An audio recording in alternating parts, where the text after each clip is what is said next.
One afternoon, a wealthy man's mansion was surrounded by police cars. "Come out with your hands up or we're coming in," shouted the officer. Curious neighbors gathered quickly, whispering and pointing. After a moment, the man stepped outside, hands raised. "What's going on?" he asked. "We received a tip that you're involved in illegal activities. Here's the warrant," the officer said. The crowd gasped. "So this is what he's been hiding," someone cried. "Lock him up," yelled another. The man turned to them.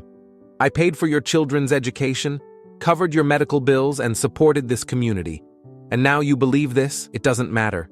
If this is true, we don't want you here," they retorted. As officers searched the home, the deputy received a call.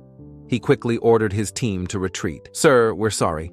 This was a false report." The man nodded and replied, "Thank you, officer, but today, I learned how fast people forget your kindness when rumors arise." One morning, a little girl lost her mother and was left alone with her father.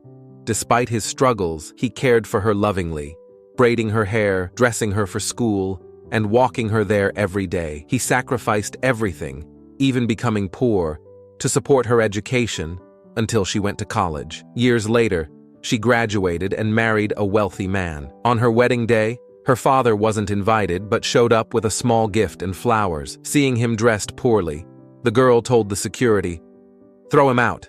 I don't know this man." Heartbroken, he left quietly. A year later, the girl became pregnant.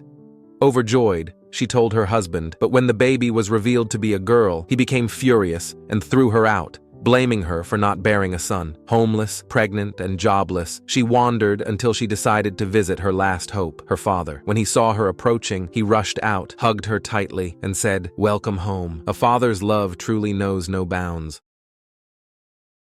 One afternoon, a wealthy boy always used his family's power to get away with bullying his classmates. "Do you know who my dad is?" he'd sneer, forcing others to obey him. Most stayed silent to avoid trouble. One day, a boy refused to hand over his lunch money. Enraged, the bully shoved him down the stairs. The boy died in the hospital. In court, the case was dismissed as an accident. The bully's parents insisted, "He's just a kid, he'll learn." The victim's mother, sobbing, said, "You'll regret this one day." Years later, the bully, now an adult, was arrested for another crime, murder. In court, his case was dismissed again for lack of evidence. He walked out smiling, his mother by his side. The next day, his retrial was called under a new judge. To his shock, the judge was the grieving mother of his old victim. This time, her evidence was airtight. The bully was sentenced to death. The mother finally found justice, and the consequences of his unchecked actions came full circle. A little girl excitedly showed her father a robot she built. "Dad, look! It can move!" she beamed. Her father frowned and smashed it. "Girls shouldn't waste time on such things. Learn to sew or cook instead."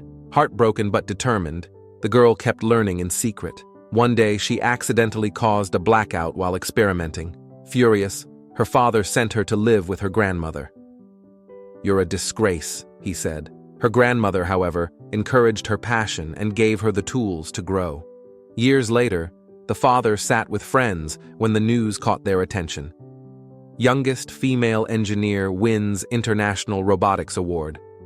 Stunned, he watched his daughter say, "This is for my grandmother, who always believed in me. To my father, thank you for teaching me resilience." Tears welled up as he realized the cost of his disbelief. One morning, two friends, Adam and Chris, were on their way to an important interview for a single opening as a project manager. On the way, they noticed an elderly man struggling to carry a heavy bag across the street. Adam walked past, saying, "We're in a rush," but Chris stopped to help the man, ensuring he crossed safely. Adam laughed. "You're wasting time. You'll miss the job." But Chris shrugged and said, "If helping someone costs me the job, so be it." When Chris arrived late at the office, he was surprised to see Adam storming out, fuming. "Don't bother, man.